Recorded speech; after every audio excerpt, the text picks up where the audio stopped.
আমি একজন মধ্যবিত্ত পরিবারের বউ।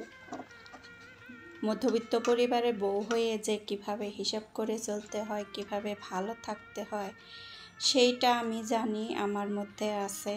এখন বলি যে সবার মধ্যে থাকে না।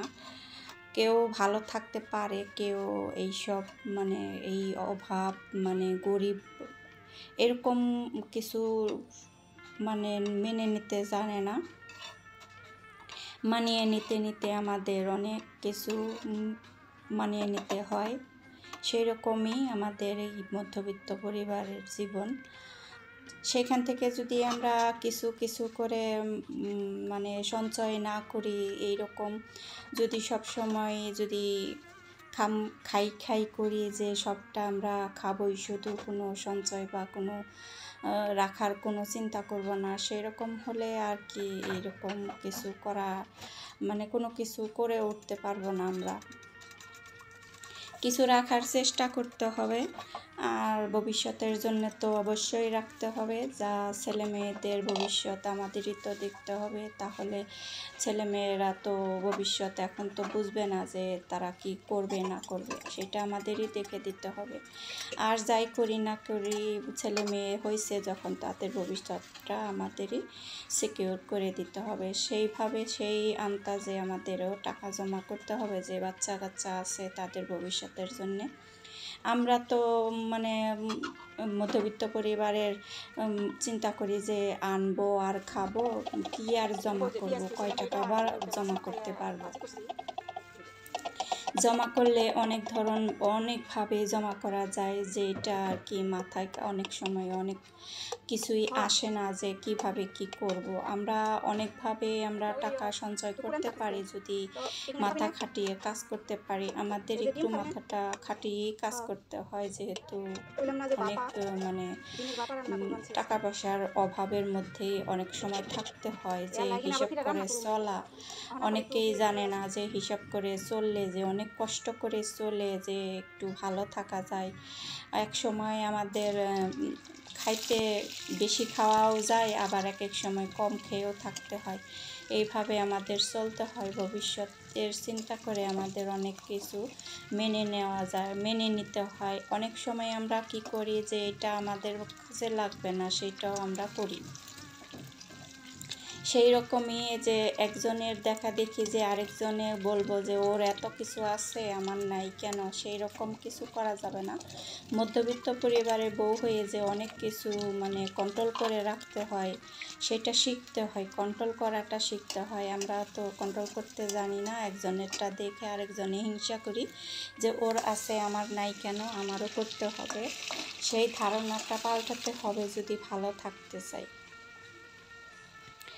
এই তো দেখো, আমি ডিমের ভাপা করে নিতেছি। কে কে এরকম করে রান্না করো ডিম? আমি এই প্রথম রান্না করলাম। এখন এই তো ডিমটা আমি ভাঙ্গে নিয়ে একটু হলুদ মরিচ দিয়ে দেখলাই তো, ওইভাবে আমি করে নিয়েছি, সিদ্ধ করে নিয়েছি পলিথিনে করে। অন্য একটা বাটিতে যদি দিতাম তাহলে কিন্তু এই বাটিতে আটকে যেত আর কি, ভালোভাবে ছুটে আসতো না। এখন একদম সুন্দরভাবে প্লেনভাবে ছুটে আসছে, যে পলিথিনে দেওয়ার কারণে। পলিথিনটা ভালো পলিথিন ধুয়ে আমি দিছি। এইভাবে একটু রান্না করে নিলাম, ঝটপট চা রান্না করা যায়। তো এর মতো আর সহজ কাজ আমি চিন্তাও করতে পারি নাই যে আমি এক জায়গায় যাব, এই জন্যে একটু বেড়াতে যাব বোনের বাসায়। তার জন্য একটুখানি এইটুকুই করে দিয়ে গেলাম, যে একটু দুপুরবেলা খাবে, সকালবেলা যাব, পরের দিন আবার চলে আসব। এই তো এইভাবে আমি একটু করে রেখে গেলাম। ডিমের ভাপা ভুনা কেমন হয়েছে জানিও। আমি তো তেমন কিছু রান্না করি না, আবার এই তো যদি আমি আরও কিছু রান্না করে রেখে যাই তাহলে তো আর আমরা থাকতেছি না, আমরা খাইতেছি না, অনেক কিছু বেশি হয়ে যায়। তার জন্য একটু অল্প কিছু এটুকু করে দিলাম যাতে শেষ হয়ে যায়।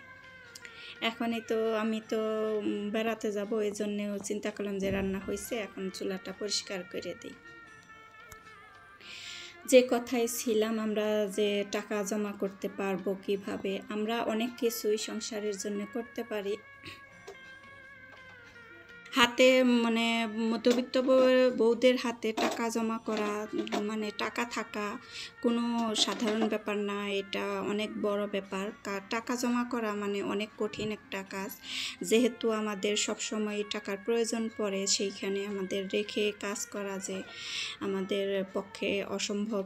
এরকমও তারপরেও আমাদের অনেক মানে কষ্ট করে টাকা জমা করা, যাতে অনেক কিছু খাইতে ইচ্ছা করলেও আমরা খাই না, ওই টাকাটা আমরা জমা করে রাখি। আমরা বাসা বাড়িতে তো তেমন একটা কাজ করতে পারি না, তারপরেও আমরা মুরগি পালন করতে পারি, যা অনেক সহযোগিতা করে, অনেক ডিম কেনার থেকে আমাদের সহযোগিতা করে, যাতে আমরা একটা দুইটা করে দেশি মুরগি পালন করলে যে আমরা মুরগির বাচ্চা হয়, তা বড় হইলে আমরা ওইখান থেকে আমরা মুরগি খেতে পারি আর কি, কেনা লাগবে না।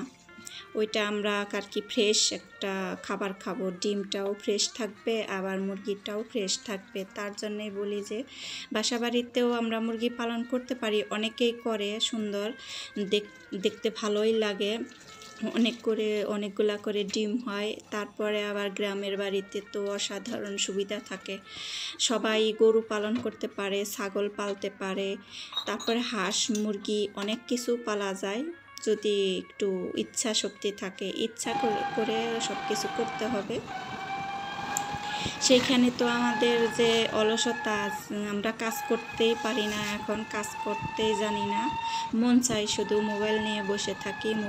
মোবাইল দিয়েও আমরা অনেক কাজ করতে পারি যদি আমরা মাথা খাটিয়ে মন দিয়ে কাজ করি। আমাদের একটু মাথা বুদ্ধি খাটিয়ে কাজ করতে হবে, না হলে কিন্তু আমাদের ভবিষ্যতে অন্ধকার, তা আমরা ভবিষ্যতে কিছুই করতে পারবো না। এজন্যে বলি যে আমরা অনেক কিছু করতে পারি যদি ইচ্ছা করি, ইচ্ছা ছাড়া কিছুই হয় না। অনেক টাকা পয়সা থাকলেও মানুষের কিন্তু সুখ থাকে না। মধ্যবিত্ত পরিবারে যে অল্প টাকা অল্প ইনকাম, তারপরও আমরা সুখে আছি, ভালো আছি। এই অল্প খেয়েও আমরা ভালো আছি। আমরা যদি প্রতিদিনও মানে মাংস পোলাও মানে গরু মাংস খাই না, তারপরেও আমরা ভালোই আছি, ভালোই খাই। এই তো যেভাবে আমাদের মধ্যবিত্ত পরিবারের খাবার দাবার, এই খাবার দাবারের মধ্যেও মেনটেন করতে হবে, আমাদের ছোট ছোট অনেক কিছু বাদ দিতে হবে। বাড়ির অপচয় করা, অনেক অপচয় আছে, আমরা করব না, যেটা আমাদের মধ্যে নাই আর কি, করা না করলেও চলে। বাইরের যেগুলা খাবার আমরা খাই, সেই খাবারে যে এখন দেখো আমি একটু বাইরে চলে আসছি আমার বোনদের সাথে, আমার মেয়েকে নিয়ে, তো বাইরে একটু বেড়াতে আসছি। এইখানেও যে আমরা মাসে একবার কি 2 মাসে একবার তো এরকম একটু বেড়াতে যেতেই পারি। একটু যদি আনন্দই না করি, তাহলে এই টাকা জমা করে আমাদের কী লাভ? টাকা জমা করি এই কারণেই, যাতে আমাদের মন পছন্দ জায়গায়ও যেতে পারি, খাবারও খেতে পারি, মাঝে মধ্যে এরকম একটু আনন্দটা নেওয়াও উচিত। এত বোরিং জীবনযাপন অনেকেই পছন্দ করে না, অনেকের আবার ভালো লাগে না মাঝে সাঝে বাইরে খাইতে বের হয়, তাদের জন্য এরকম একটু মানে টাকা জমা করে রাখলে, যাতে হাজব্যান্ডের কাছে না চাইতে হয় যে আমরা এক জায়গায় বেড়াতে যাব, আমাদের 500-1000 টাকা লাগবে। সেই রকমই যদি আমরা এই যে অল্প অল্প করে টাকা জমা করি, যে 10 টাকা 20 টাকা করে জমা করি, মাসে 20 টাকা করে জমা করলেও মাসে 600 টাকা করে হয়ে যাবে। এই তো এক জায়গায় বেড়াতে আসছি, অনেক সুন্দর জায়গাটা, খুবই ভালো লাগলো। খাই না খাই একটু তো মানে চোখ জোড়ানো জায়গা, মনটা ভরে গেল জায়গাটা। একটু হাঁটাহাঁটি করলাম, 1 কাপ চা খাইলাম, মাটির পেয়ালায় চা খাইলাম, আর একটু ব্রেড রুটি, 4-5 জন ছিলাম, 4-5টা ব্রেড রুটি অর্ডার দেওয়া হয়েছে। পোড়া রুটি যাকে বলে, বিখ্যাত আমাদের এইখানে। অনেকটা সুন্দর জায়গা, দেখো জায়গাটা ভালো লাগলে সবাই জানাইও কেমন লাগলো আজকের ভিডিওটা। আমি তেমন একটা আসি না, আমার তো বোনের বাসায় চলে গেছিলাম একটু, তারা বলল যে একটু চলো বেড়াই আসি, এজন্যে আর কি দেখা। আজকে এই পর্যন্তই ছিল ভিডিওটা, ভালো লাগলে লাইক দিয়ে দিও। আর যদি নতুন কেউ ভাই বোন হয়ে থাকো, নতুন কেউ হয়ে থাকো, আমার পরিবারে জয়েন হয়ে যাইও, ভালোবাসা দিও। আর আমিও ছোট্ট একটা কমেন্ট রেখে যাইও, চলে যাব তোমার বাসায়। এইভাবেই আমাদের বন্ধুত্ব রাখতে হবে, পরিবারে একজন হয়ে থাকতে হবে।